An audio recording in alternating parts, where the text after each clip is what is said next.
Welcome to the Rex Andrews Show. Glad to have you. If you're a first-time listener, welcome to the conversation. And if you are a returning listener, thank you very much.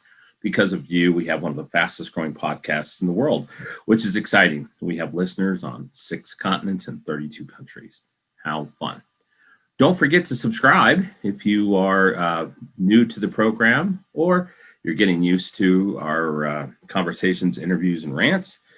It's important for us to be able to reach out to you. And don't forget, we're well-dressed beggars. So give us a 5-star rating if you like what we're doing. Anyway, if you don't like the podcast distribution system you're on, there are 23 others you can choose from. So look for your podcast distribution from the Rex Andrews Show anywhere you get podcasts. Please check us out on social media. And then also, too, the best thing to do is stop by the show website at rexandrewshow.com because you get bios and information about all of our guests and information about what we're doing, some fun sponsors and things like that. So go to the show site, rexandrewshow.com. All right. Today's a little bit of a rant, Saturday morning rant. If you are watching on YouTube, you'll see I'm a little scruffy today, but been having a issue that's at the heart of my soul. It's been driving me nuts. So this last week, I was watching or listening to a congressional hearing. I didn't really get to watch it very much. It was on the 25th, March 25th. It was a congressional hearing of the House Energy and Commerce Committee, and they brought before them via Zoom the heads of Facebook, Twitter, and Google. So Mark Zuckerberg, Jack Dorsey, and Sundar Pichai were all brought before the congressional hearings. And I like to listen to those things because just like I listen to the press conferences for our local governor here in Colorado, because I don't want filtered. I want to hear it directly from the source. I don't want sound bites that are clipped and taken out of context. This testimony was 5 hours long. So I listened to it when I could between work, and recordings, and other things, a little bit of time at the gym. It made my head explode.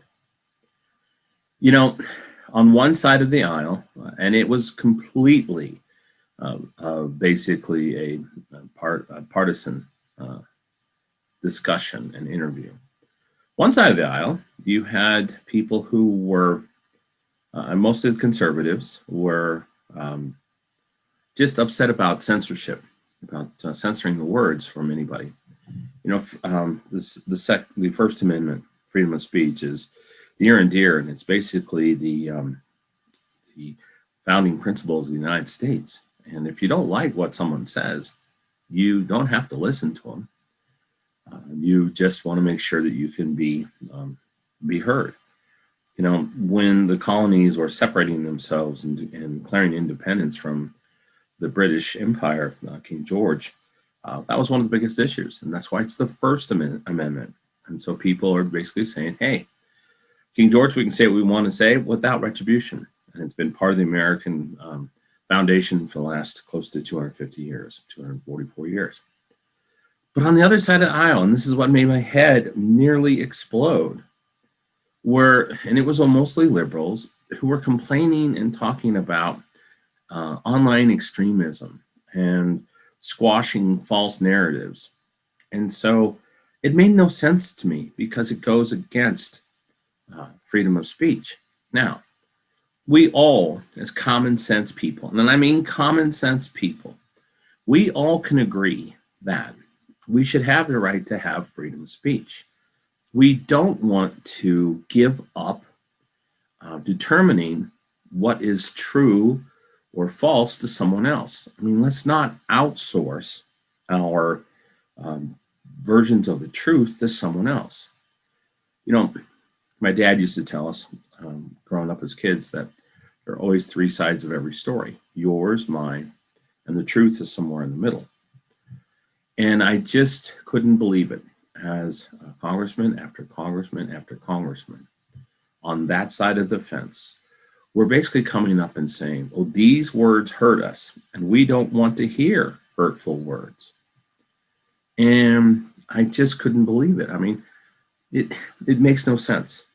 Are you Americans? I look at them and I asked the question, you were sworn into Congress. Aren't you supposed to uphold the Constitution of the United States? I mean, that's the number one amendment. It's the First Amendment. And here you are as members of Congress, supposed to be leading, representing tens and tens of millions of people in many cases. And you're basically saying, we don't want freedom of speech. We have hurtful words. That's crazy. Now, we can all come together and make decisions on things that should be blocked. Things that should be blocked are hate crimes, a genocide, which we saw, which was orchestrated on Facebook a couple of years back in Myanmar. We can all agree that sexual content like pornography, cyberbullying, those types of things shouldn't be on platforms. But when people outsource the truth to someone else and outsource their ability to have an opinion on something else, that's a dangerous, slippery slope. We cannot, in my opinion, go down the path where we are just suppressing the voices of people that we may not agree with. And it's an interesting concept that I've seen over the last little bit, where there's so many people who will, in an argument, or maybe argument's not the best word, but maybe in a discussion or a debate, rather than address the issue with facts, they just attack the people who give an opposing view. And to me, that's an intellectual fraud. If you can't back up your position, then maybe you need to go do some research. But to basically, as congressmen, to want censorship and allow these big tech platforms to be arbiters of truth is risky. It's scary. I mean, I don't want anyone outside my household to be telling my kids, which they're all adults now, but I don't want them to be told a version of the truth or truth being suppressed because someone doesn't like it. So here we are once again, sort of victims of our own bad behavior over the last generation or so. And you can't hang it all on Gen Z or Gen X or millennials or anybody that's a certain age. It's just people who allow words to hurt them or offend them, and then they want to suppress or delete them. It's not the American way. It just isn't the American way. So I don't believe it's a partisan thing. Choice of freedom of speech. I don't believe it's partisan. I don't believe that it belongs to one party or the other. I think we need to have freedom of speech. And that's all I've got to say about that today. Until next time, don't forget to tune in and check the Rex Andrews Show, rexandrewsshow.com. And as always, be safe, be bold, and make it a great day.